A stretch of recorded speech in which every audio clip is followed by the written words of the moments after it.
what does a seasoned and experienced Scrum Master different to a newbie? Well, that's an interesting one because it depends. I think the difference is that experience, is that knowledge, and with that comes a calmness. New Scrum Masters are very often nervous. They're new to a role, they're new to a team. There's lots that could go wrong, there's lots that they could get wrong.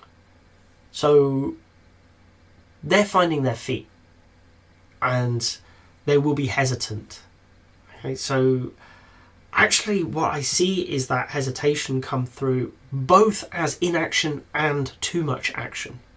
They'll very often rush around trying to do stuff, trying to prove their worth. And because they're not delivering a product and they're very conscious that they're in an organisation that likely expects them to deliver something, they want to be seen to be busy.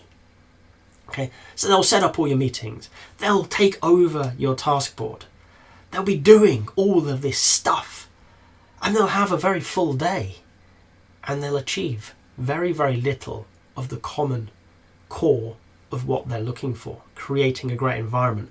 They will now most likely be doing other people's jobs for them to show that they can do stuff.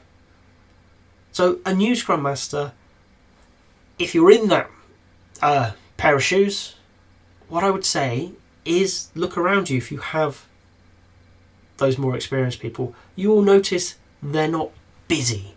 They're working, don't get me wrong, but it's not busy work. They're not doing other people's jobs. They're not there taking work from the developers and saying, it's okay, I'll do this for you. I'll book that meeting. I'll update this board.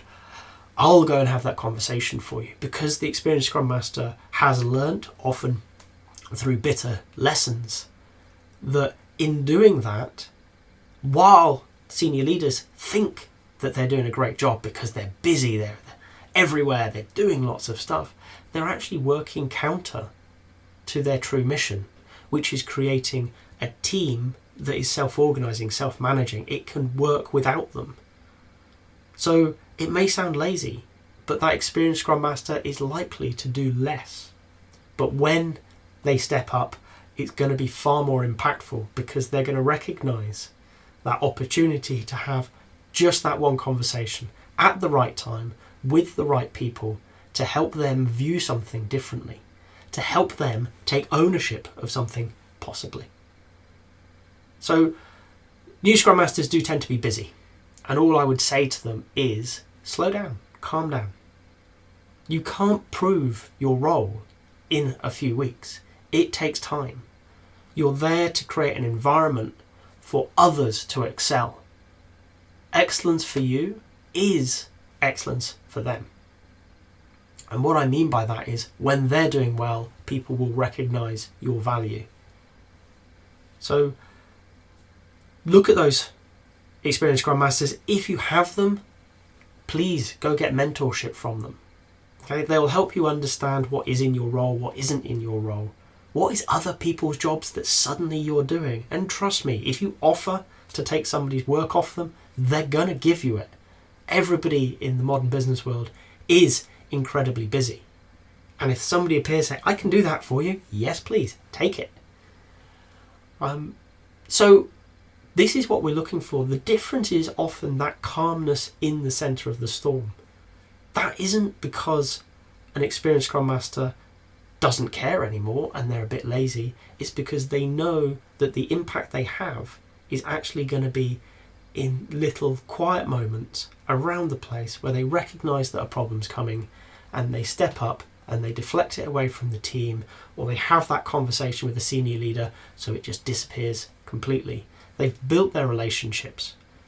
They've recognised the organisational constraints that they have to operate within. They know where those challenges are. They know which ones are still possible. That experience gives them the edge. What you need to do is take your time and build that. And with that will come everybody's perception of the immense value that you as a Scrum Master can bring. If you've got to this point in the video, I hope you've enjoyed it. If so, a like would be appreciated. If you want to hear more from me, more answers to questions that maybe you've got in the Agile world, please subscribe to the channel. And if you've got a question that you really want answered, drop it in the comments. I promise we'll get around to it. Thank you.